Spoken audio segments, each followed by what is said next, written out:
What up, Gotham Guardians and Arkham Adversaries? It's your boy Trey, and welcome back to the Bat Channel, your main hub for all things DC and Batman. Question. How do we call him?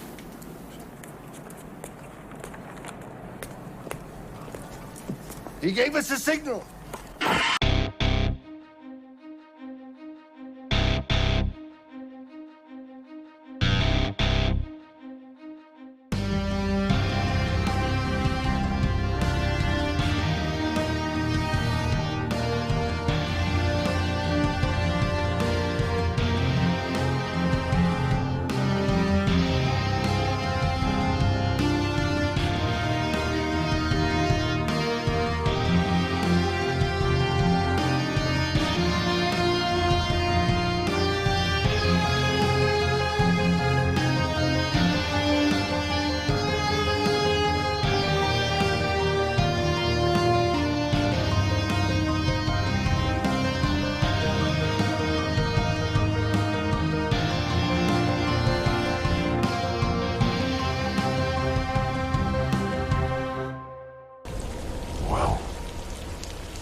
As we get closer to Christmas Day in the long-awaited sequel installment of Wonder Woman 1984 starring the wonderful Gal Gadot, Kristen Wiig is Cheetah, Maxwell Lord is being played by Pedro Pascal, the Mandalorian Season 2 finale, right? Crazy.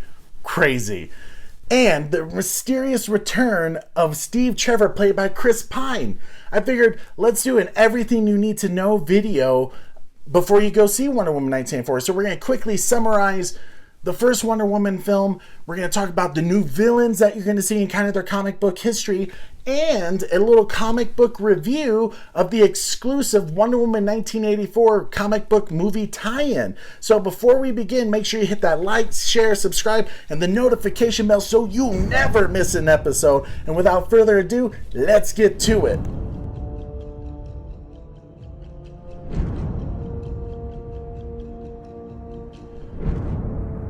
If you recall, in the first Wonder Woman film that came out in 2017, Princess Diana was raised on the island of Themyscira, home to the Amazons. They have abandoned the world of men because the god of war, Ares, has corrupted the easily manipulated hearts of man. While Diana's mother, Queen Hippolyta, strived to shelter her from the horrors of the outside world and protect Diana from her powers, the war to end all wars would eventually come knocking on their door. One day, Army pilot and spy captain Steve Trevor crashes near the island Paradise and is rescued by Diana. After a brief battle against the German army that was hunting the captain, the Amazons learn of World War I. Diana believes that this is caused by Ares and that it is her sacred duty to free the world of man from his tyranny. So she decides to join Steve Trevor in his quest to end the war and, more importantly, her mission to find and destroy Ares. Queen Hippolyta warns Diana that she will be banished from the island and that man do not deserve her. While Steve Trevor is your above average shining example of most men, it does not take long for the young warrior princess to see firsthand what her mother spoke of. Generals who do not fight beside their men and care little for their soldiers, lives like pawns on the chessboard. War that brings cruelty and destruction to even the innocent. While Steve is astonished by Diana's unfound optimism, hope, and her divine-like abilities, he's hesitant to believe and downright doubtful that the involvement of the god of war has any influence or reason to do with the evils of people. At one point, after Wonder Woman has killed the presumptive Ares and the fighting still rages on, even she begins to lose hope for mankind. It's at this moment the real Ares appears and tries to persuade Diana and use the situation to justify and join his cause to destroy man. He also reveals the secret that Diana's mother has kept from her, which is she was not sculpted from clay, but instead the child of Zeus and is the god killer. While that epic showdown takes place, Steve and his gang attempt to stop the German army from killing millions with a new chemical weapon designed by Dr. Poison, as the Germans finish stocking bombs on the plane, and it's close to takeoff. Steve has to make the hard decision that he must stop the bomber by any means necessary, even if it means giving his life. Diana gets roughed up in the fight and eventually falls near Steve, who is about to commandeer the plane. She is dazed and confused, her ears ringing. Diana is unable to make out the words Steve tells her, but he opens up her hand and places his father's watch as he takes off towards the bomber and hijacks it and gets it to safe distance as he sacrifices himself to get rid of all the bombs.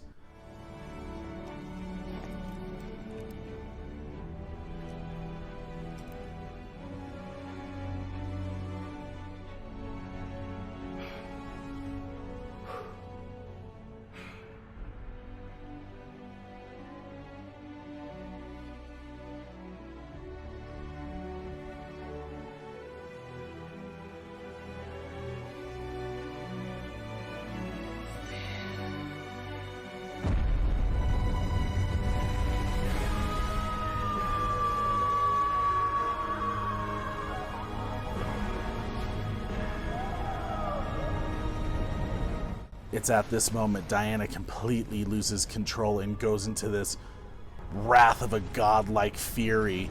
Ares believes he has won as he witnesses the fury of Wonder Woman.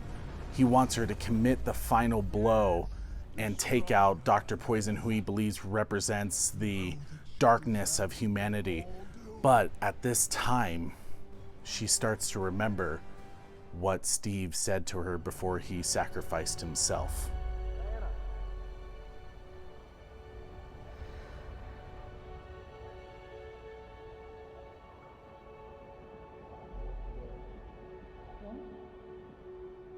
Go. What are you saying? Steve, whatever it is, I can do it. No. Let me do it. It has to be me. It has to be me. I could save today. You could save the world.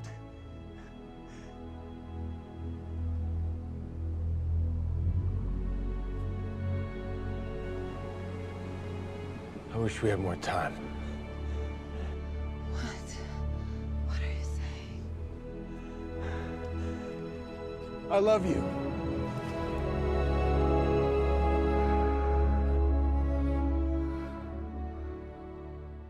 This restores Diana's hope and faith in humanity and her understanding that men are still good.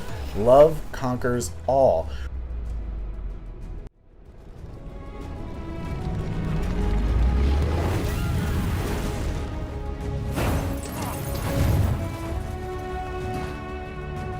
They do not deserve your protection!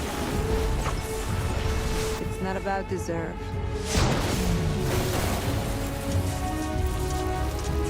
It's about what you believe.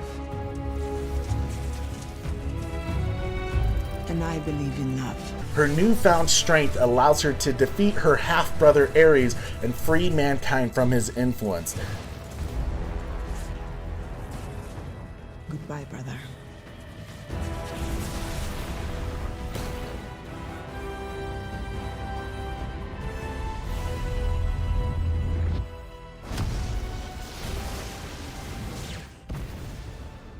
The last we see of Diana before the events of 1984 is the people of London celebrating victory in Europe, and she is mourning the death of Steve.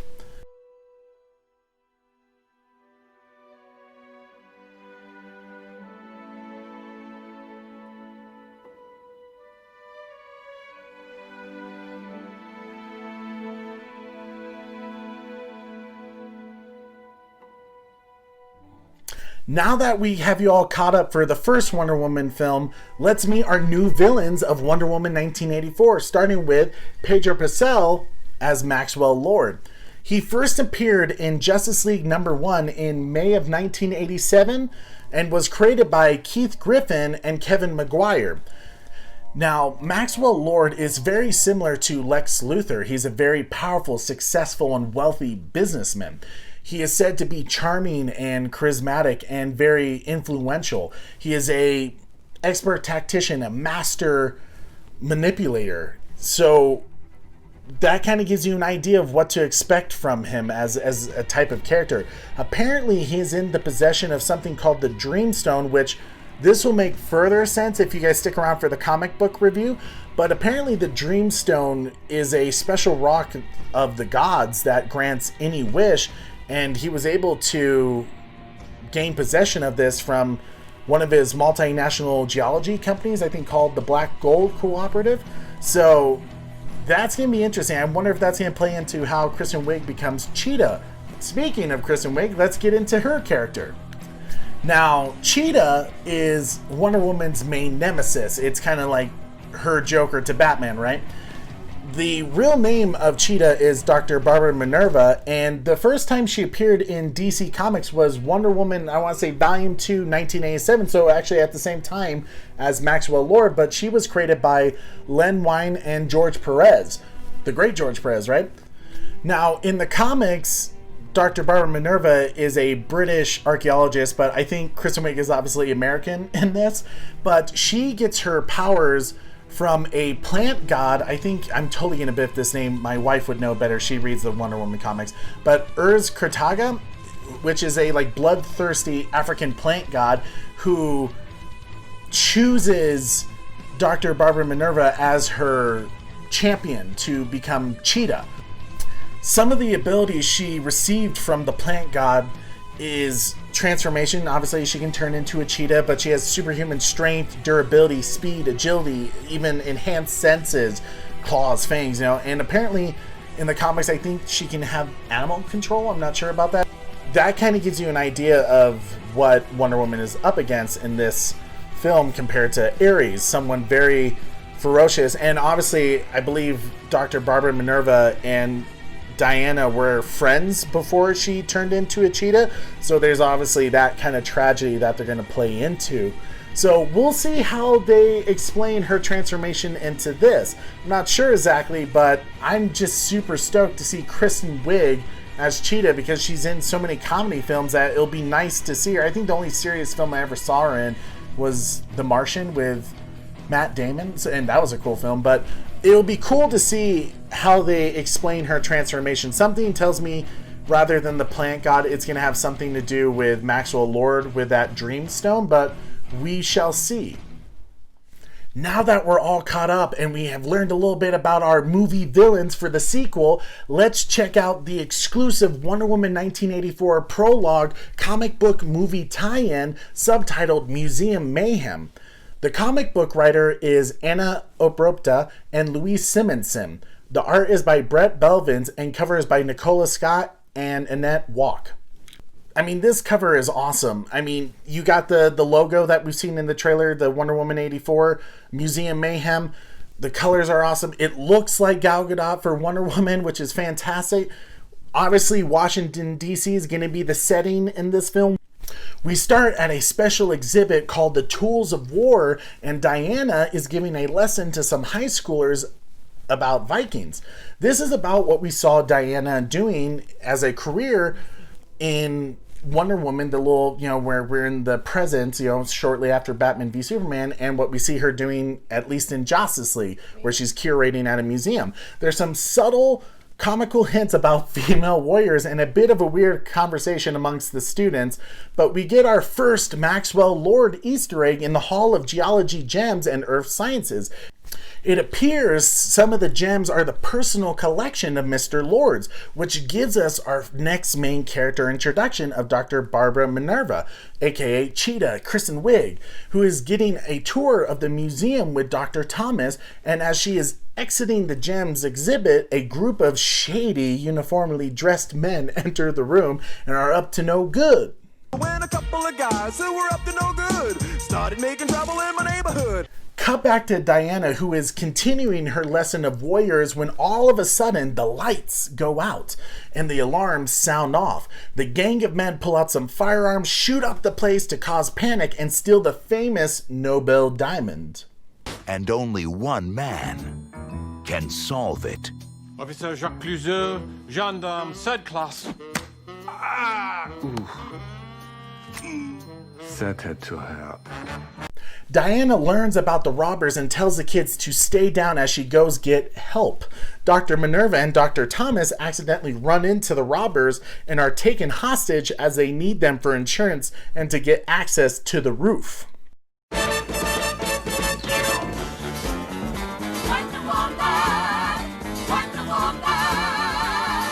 Diana quickly changes costumes and personas and fights off one of the teams of robbers. She is worried about the kids. They don't seem like the group that does what they are told. It seems like they are there because of detention, like this was like part of their like community service that they had to do, something like that. They kind of go into it. But especially this girl, Jazz, who seems to be a bit of a badass, as she decided to take matters in her own and take out the robber who was holding Dr. Thomas with a shield. Jazz encourages her other friends to pick up arms and fight. That's a negative, Soul Survivor. Luck is not a superpower. We are so fucked. No, we most certainly are not fucked. Seriously, I don't get it. What, you shoot luck lasers out of your eyes? It's hard to picture, and certainly not very cinematic. I mean, luck? What coked out, glass pipe sucking freak show comic book artist came up with that little chestnut? Probably a guy who can't draw feet!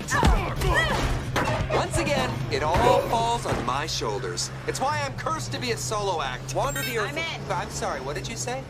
I'm in. How in the fuck are you in already? Wonder Woman takes out a few more thugs disgusted with their greed and contains the now unconscious criminals in a mummy tomb. That would be creepy. The kids continue to pursue the robber that has Barbara hostage, and lucky them, the robber runs out of ammo and they are able to apprehend him with using a bear sculpture to trap him and reclaim the noble diamond.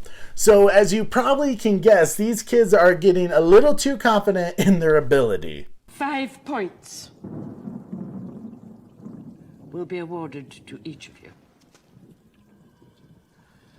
for sheer dumb luck. They decided to go after more bad guys with guns, and of course this time their luck runs out. The kids get caught in the middle of a shootout between museum security and the robbers, and they are forced to take cover under a table. Wonder Woman finds them and is glad that they are, for the most part, okay, and admires their, heroism. Their courage reminds her of Steve, and she begins to have flashbacks from that time in the first movie when they saved that little Jewish town. All right, we're gonna put this on our backs, and when I say go, lift hard. Diana, shield!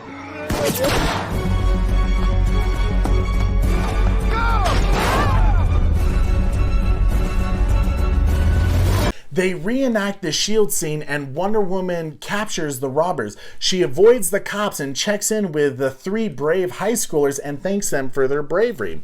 A few moments later, Miss Prince returns to the teens, who tell their exciting story as they are impressed with the type of contact that Miss Prince has for help. Dr. Thomas then approaches them so she can thank the kids for saving her life. One of the kids still had the Nobel Diamond, so he returns it to Dr. Thomas, who is then interrupted by someone who has items from the FBI regarding Dr. Minerva. Curious. Wonder what that's about. I wonder if we'll see any of that. The comic ends with the kids walking off with Diana, who are excited to join her once again and learn about the great warriors of history. Victor Pulak, you're okay by me. I'm okay, you're okay. And Neil, next time we go camping, you drive the van.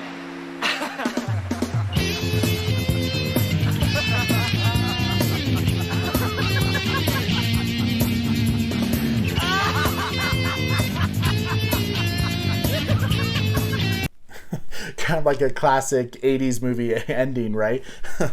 This was a fun little short comic. They had another story in there called Wolf Cubs that had nothing to do with Wonder Woman 1984, and it had like more of a Linda Carter style to it. So we won't go into that one, but For this comic, if you've never seen one of our comic book reviews, lately we've been doing comic book ratings where I judge it on the comic, the artwork throughout the story, and the importance of the story, and if it's like worth like going out to a comic book shop and getting. Anything above a 5 in my rating is always worth getting. And then it goes from there, right? But for this one, I'm going to rate it maybe a 4.8. I wasn't like a huge fan of the artwork throughout the story. It wasn't bad, but I preferred like the artistic style, like Clay Mann, David Finch, Mark Brooks, Jim Lee, those classic goats, even George Perez, right? This just wasn't up to that level for me. The story wasn't too eye-opening either, other than the FBI file that is on Kristen Wiig's character, Cheetah, Dr. Barbara. I'm just not sure if we'll actually see any nods to this particular event in the movie. I mean, technically, Barbara would know of Wonder Woman from this event, which is also interesting, as I said, because in Batman v Superman, Diana tells Bruce that she basically shut herself off from the world of man for a century. And yet, here she is, visible for all to see, especially Washington, D.C. They're going to have, I know it's 1984, but there's going to be a ton of people there with cameras, tourists, especially at a museum. So it will be interesting to see how they explain that in the film. I mean, that girl Jazz was a complete badass. Her story was just kind of interesting. I mean, it was like almost like surprising, like, girl, like, what are you doing? And here she is, like, just effing shit up, I definitely got the style of what they're going for in the movie with the comic. It definitely matches, I think, but there just wasn't really anything like that you needed to read this comic for extra information. There was nothing like, oh man, this is totally like mind-blowing, that like, oh, I can't wait to see if something's teased in the movie like that. There was nothing really like that. So 4.8 is going to be my score. I'm actually, that's funny because you flip it, it's 84. If you need comics, you can go to my guys at Hall of Justice Comics and Collectibles. They do a live stream show on Facebook Mondays and Thursdays from 4 p.m. to 7 p.m. Give a shout out to the Bat Channel. I'm usually on, so I'll say hello to you guys. I'm super stoked for Wonder Woman 1984. I think it's going to be a great film. The music so far sounds amazing, which, speaking of music from Hans Zimmer and Tina Guo, I heard apparently Beautiful Lie, the track Batman's theme, is going to be in Wonder Woman 1984, confirmed by Patty Jenkins recently. This is interesting to me, and it makes me wonder if we're going to see a few cameos or maybe even Easter eggs. Technically, Bruce's parents were murdered in 1981, according to Batman v Superman, so I think he'll be like 13, maybe 14 years old. I wonder if a young Bruce is going to meet Diana, or if she's going to hear.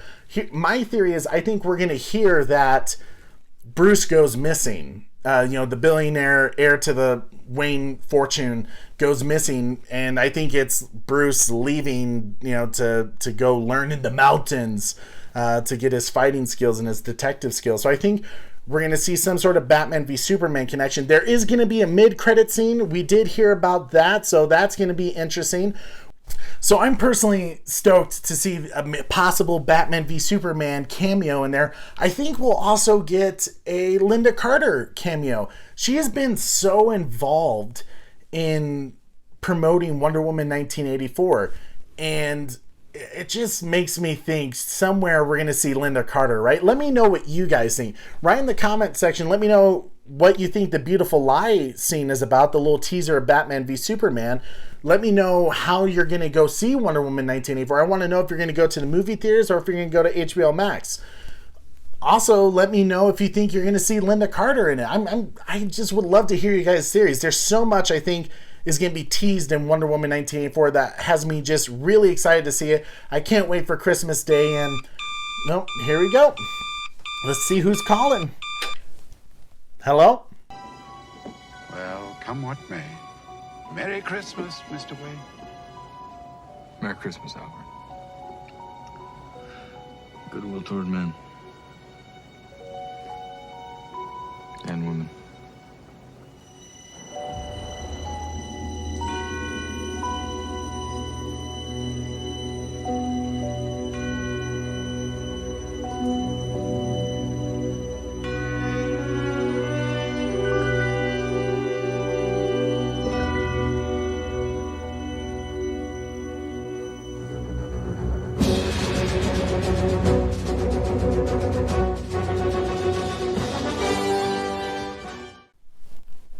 You too. Merry Christmas, Batman. Thank you guys so much for watching. I hope you feel ready and prepared to see Wonder Woman 1984. Let me know what you guys think. And Merry Christmas, Happy Holidays, Happy New Year. We're going to take some time off to enjoy the holidays with family and friends. Be safe out there. Take care of each other, guys. Thank you so much for watching. Make sure you hit the like, share, and subscribe, and hit the notification bell so you never miss an episode. I'm your host, Trey. Tune in next week. Same bat time, same bat channel.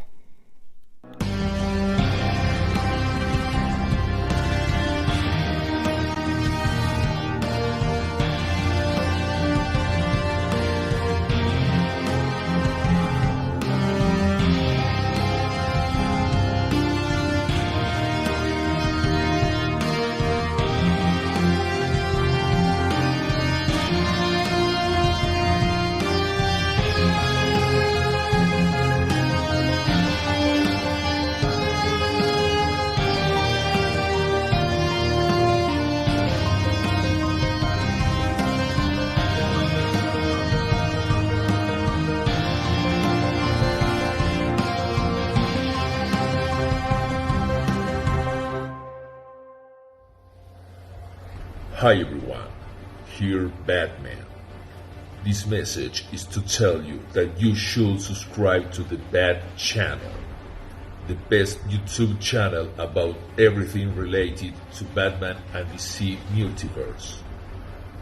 Don't fall on the anti-life formula and subscribe now. Batman out.